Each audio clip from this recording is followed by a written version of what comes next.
Afinal de contas, o que é a TRI? Bem, é uma metodologia de correção de provas e pontuação chamada Teoria de Resposta ao Item e é utilizada pelo Enem desde 2009. A TRI considera a particularidade, isso é fundamental, de cada questão da prova e não apenas a quantidade total de erros e de acertos. O que isso significa? Significa que duas pessoas com a mesma quantidade de acertos e de erros podem ter notas diferentes, pois tudo depende de quais foram as questões acertadas ou erradas. Então a TRI é bem diferente do sistema tradicional de provas e testes. Por exemplo, no sistema tradicional de provas e testes, vamos supor que a gente tem uma prova com 10 questões. A gente acerta 8 questões de 10. E o nosso colega acerta 8 de 10. Então a gente vai tirar 8 na prova. Então eu acertei 8, ele acertou 8, vamos ter a mesma nota. Com a TRI não é assim. Por exemplo, no Enem, das 180 questões, vamos supor que eu acerte 120 e meu colega também acerte 120. Nossas notas vão ser diferentes, a não ser que a gente acerte as mesmas questões, ok? Por quê? Porque com a TRI, cada questão ou cada item, como é chamado, a gente vai ver isso já já, é analisado separadamente. Cada questão tem um valor específico, nós vamos ver isso. Então é bem diferente de um sistema tradicional de testes. E para finalizar esse tópico, é importante a gente destacar que a TRI é um método sólido, pessoal. Isso não, o Enem não tirou isso do nada, não inventou isso, não foi o Enem que inventou, obviamente que não. É um método que vem sendo desenvolvido principalmente a partir da década de 1950. Ele vai começar a ser adotado nas últimas 2, 3 décadas em vários locais do mundo, praticamente todos os continentes. Muito utilizado nos Estados Unidos, na Europa, na China, Coreia do Sul, utilizados em provas para aprovação de idiomas, provas de teste de idiomas, são bem comuns também, utilizado no equivalente ao Enem nos Estados Unidos, em vários testes. Então, não é o método experimental que o Enem simplesmente resolveu aplicar. Podemos concordar ou discordar da TRI, mas é um método que vem sendo aí utilizado nos últimos anos, ok? E quais são as provas do Enem que utilizam a TRI? Devemos lembrar que o exame do Enem é composto por 5 provas: matemática, linguagens, ciência da natureza, ciências humanas, mais a redação. 4 provas de múltipla escolha, com 45 questões cada, mais a redação. Pessoal, a TRI é aplicada nas 4 provas de múltipla escolha: matemática, linguagens, ciência da natureza, ciências humanas. A prova de redação tem seu próprio critério de correção. Nós temos aqui no canal vários vídeos explicando o processo de correção da redação, as competências da redação. Não deixem de assistir. Bem, então a TRI é aplicada nessas provas, nessas 4 provas, 45 questões cada. E muito importante a gente também salientar que uma nota sua de uma prova não interfere na outra. Na verdade, a TRI é aplicada de forma separada para cada prova dessa. Cada prova vai ter uma própria escala de referência, uma escala de notas. Vocês vão aprender sobre isso já já. Então, seu desempenho em matemática, por exemplo, não vai influenciar em nada o seu desempenho em linguagens. Cada prova vai ter uma nota separada. E no final, geralmente é feita uma média da sua nota. Com as 5 provas, você obtém uma média total do Enem. E aí, aplicado também, não podemos esquecer, que nesse processo de formulação da sua nota final do Enem, é aplicado também os pesos de cada prova, de acordo com o curso que você deseja. Você pode ter, então, pesos, peso 1, peso 2, peso 3, peso 4, em casos extremos, peso 5, determinada prova de acordo com a carreira que você pretende seguir, de acordo com o curso dentro de cada universidade, determinado pesos diferentes. Ok? Então, vamos para o próximo passo. Vamos agora, pessoal, para uma parte muito importante, que é para a gente analisar os principais parâmetros que a TRI, como utilizada pelo Enem, determina o valor de cada questão, ok? O valor de cada item, o INEP, o Enem chama questão de item, no cálculo total leva em conta 3 variáveis ou 3 parâmetros estabelecidos através de testagens e de critérios pedagógicos. Quais são esses 3 parâmetros? Primeiramente, o parâmetro de discriminação, que é o poder que cada questão possui de diferenciar participantes que dominam a habilidade avaliada daqueles que não dominam. Ou seja, se a questão, ao acertar aquela questão, o aluno prova que sabe de determinado assunto, ele domina determinado assunto. Não é necessariamente a dificuldade, esse é o segundo parâmetro.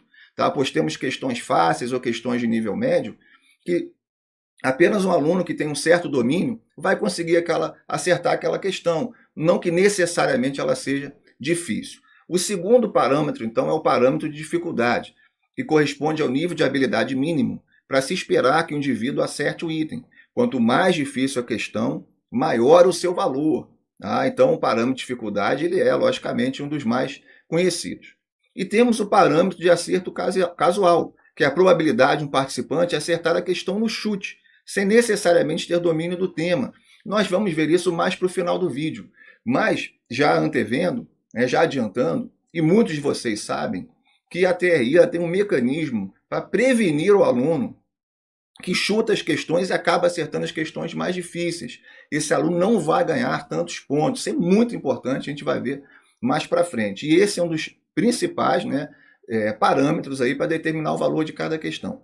Então, nós temos os 3 parâmetros base, formuladores do valor de cada questão do Enem. Então, não esqueçam disso. A discriminação, que é o quanto aquela questão determina que o aluno domina o tema ou não, a dificuldade e o parâmetro de acerto casual.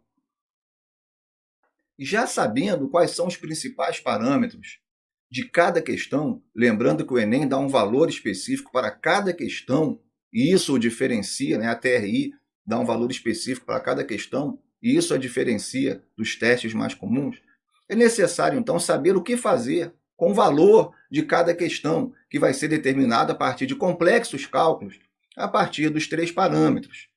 Então, pessoal, o próximo passo é colocarmos essas notas numa escala de referência, numa escala de proficiência. O que é isso? A escala de proficiência é uma forma de estabelecer uma unidade de medida padrão do conhecimento. Sem uma unidade de medida pré-estabelecida, é difícil fazer comparações e julgamentos de valor. E para o Enem foram desenvolvidas 4 escalas, uma para cada prova, já comentamos isso. Tá? Então as provas elas são analisadas separadamente. E para medir o conhecimento, aplicam-se provas com itens pertencentes a uma escala de proficiência. Vocês vão entender isso melhor com o próximo gráfico, nos próximos slides. A proficiência, que é a nota, então proficiência para o INEP, é a mesma coisa que nota, representa a nota média dos concluintes regulares do ensino médio 2009. Isso não interfere em nada para a gente. Tá? A nossa nota não vai ser estabelecida a partir da nota dos alunos de 2009. Mas simplesmente porque precisamos, na TRI, ter uma escala de referência. A gente precisa ter um parâmetro para poder determinar cada valor. Ok? Não é simplesmente de 0 a 10, cada questão vale 1 ponto. Não é assim que funciona. Então, nós temos uma escala, que nesse caso aí vai de 0 a 1000, mas já sabendo, não é possível tirar 1000 no Enem, nem 0, a gente vai ver isso por quê, tá? Porque o Enem é probabilístico, a gente vai ver isso já anota, tá? Então, foi adotado o seguinte, 500 refere-se à nota média dos concluintes do ensino médio de 2009, que fizeram aí testagens, milhares de questões foram testadas, os pesos, os valores a partir dos parâmetros foram estabelecidos para milhares de questões. Então, a média dos alunos do ensino médio de 2009, dos concluintes, a partir dos cálculos da TRI, o Enem vai constituir como 500. Essa vai ser, então, a posição de referência dentro da escala de proficiência. Ok? Bem, agora o que fazemos a partir do momento que a gente tem uma escala e nós já sabemos como formular uma nota para cada questão? É o que nós vamos ver, acompanhem aí. O INEP, a partir de pré-testagens nacionais de algumas aplicações iniciais do Enem, obteve os valores dos parâmetros A, B e C, que nós vimos, de milhares de questões, montando assim um banco de itens para cada uma das 4 áreas.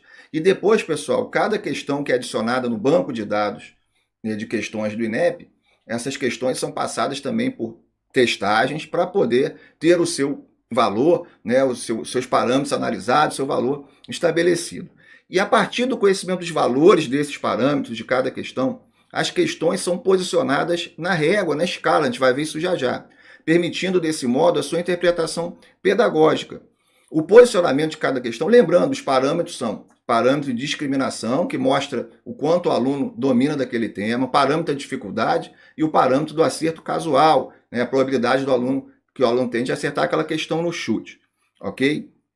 E o posicionamento de cada questão na régua se dá a partir de critérios probabilísticos, vamos ver isso também. A questão é sempre posicionada no valor da régua, onde a probabilidade de acerto está próxima de 65%. Guardem esse número, o qual representa que participantes neste nível possuem alta probabilidade de dominar o conteúdo da questão. O grande diferencial da TRI, um dos grandes diferenciais, é que questões e participantes são posicionados na mesma régua. O que isso significa? Agora, vendo a régua, vocês vão entender de forma ainda mais cristalina. Olhem bem, já temos aí o valor de cada questão e nós temos a régua, a escala de proficiência, a escala de nota que nós estabelecemos, pois a TRI necessita de uma escala. Tá? Então, nós vamos ter o valor de cada questão, que vai aí utilizar números reais, geralmente com uma ou duas casas decimais. Então, pessoal, para vocês terem uma ideia, vamos analisar aqui essa régua. A questão 45 foi determinada que ela tem um valor de 500, a partir da análise dos seus parâmetros e de critérios pedagógicos. A questão 45, que está aí bem no meio da régua, ela tem um valor de 500, ok? O que isso significa? Significa que após os complexos cálculos da TRI, que determina a sua nota, um aluno que obteve nota final de 500 numa prova, ele vai ter 65% de chance de acertar a questão 45. Por isso comentamos que o Enem é probabilístico, tá? E a questão é posicionada num valor onde o aluno que tem como nota esse mesmo valor tem 65% de chances de acertar, tá? Então vamos ver, vamos dar mais uma analisada aí. Olhem só, ali na nota 400 temos o participante, B. Então o participante B teve como nota final, após todos os cálculos, 400. Isso significa que qualquer questão que tenha um valor abaixo dos 400, lembrando que cada questão tem um valor, que vai de 0 a 1000, praticamente, obviamente, muito próximo do zero não vai ter, nem muito próximo a 1000 não tem, tá? Porque é probabilístico, a partir de 65% de chance de acertar. Então, esse participante B, que está com a nota 400 no final, cada vez que ele vai para a esquerda da régua, ele tem mais chance de acertar. Então, ele vai ter mais que 65% de chance de acertar a questão 34 e a questão 1. Tá? Então, ele tem aí como nota 400. Olhem o participante A, que está por quase 650 de nota. O participante A, ele vai ter mais chances de acertar, então, as questões 16, 12, 45, que o participante B vai ter mais dificuldade.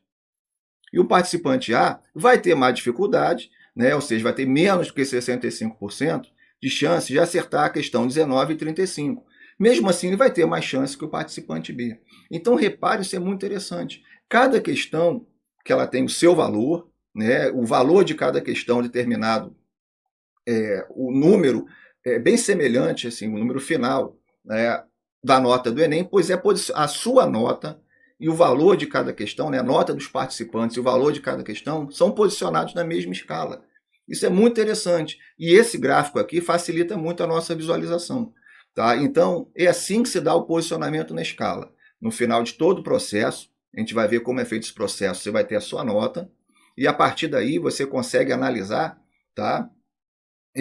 Com os complexos cálculos do TRI, a probabilidade de cada aluno acertar cada questão, ok?